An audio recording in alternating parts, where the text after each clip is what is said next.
This story is about Riya and Aryan, siblings living in an Indian city. While studying money concepts in her school, Riya planned to get some practical experience with the help of her father. Her dad planned a financial learning program for both the kids on the basis of short stories and day-to-day experiences. Riya and Aryan have started their journey on the path of financial education with the help of small stories at home curated by their father. Whether you are a parent looking to teach your kids about money or someone seeking to enhance your financial literacy, these videos in the form of short stories are packed with valuable insights. You too can be part of their financial journey. On request from our friends, we are presenting a series of videos of our YouTube channel Guru School in English as well.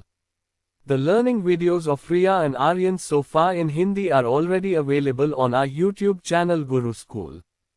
So click and start an exciting journey of short stories to understand how money works.